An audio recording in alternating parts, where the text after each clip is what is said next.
अस्सलाम वालेकुम। आज की वीडियो बहुत ही इंटरेस्टिंग होने वाली है। उससे पहले अगर आपने मेरे चैनल को सब्सक्राइब नहीं किया है जल्दी से सब्सक्राइब कर लें और साथ ही बनने वाले बेल आइकन को प्रेस कर लें और हमारी वीडियो को लाइक कर दें। ठीक है, आज की वीडियो एक तकरीबन लॉन्चर है जिसका नाम है बबल लॉन्चर। ये आपके मोबाइल को एक डिफरेंट ही लुक दे देगा। जैसा कि मैं आपको दिखा देता हूँ, इस एप्लीकेशन का लिंक आपको डिस्क्रिप्शन में मिल जाएगा और इसका जो है आप सर्च भी कर सकते हैं प्ले स्टोर पर बबल लॉन्चर। आप इसको सर्च करें, ओपन करें। यहाँ से आपने एक्सेसिबिलिटी यहाँ से ऑन कर देनी है। ठीक है, डन। और यहाँ से आपने यहाँ फिर जब आप बैक करेंगे वापस आके आपने बैक करना है।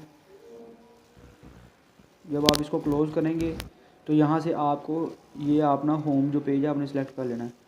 ठीक है, तो ये अगर सेलेक्ट करेंगे तो ये देखें आपको कैसा इंटरफेस सामने आता है। ये देखें गाइस, आपको बिल्कुल इस तरह का इंटरफेस आपके सामने आ जाएगा। जस्ट आपने अपनी एक्सेसिबिलिटी ऑन कर देनी है और आपको इस तरह के बबल्स आपके सामने आपके ये सारे एप्लीकेशन है। अगर आपको एप्लीकेशन कोई नहीं मिलता, यहाँ से आप नीचे सर्च भी कर सकते हैं कि हमारी कौन सी एप्लीकेशन कहाँ पर पड़ी हुई है। ठीक है, तो ये देखें बड़ी क्यूट सा आपके जो मोबाइल को लुक मिल जाता है। अगर यार आपको वीडियो पसंद आती है, आपको वीडियो को लाइक कर देना है और हमारे चैनल को सब्सक्राइब कर देना है। मिलते हैं नेक्स्ट वीडियो में, तब तक के लिए अल्लाह हाफिज़।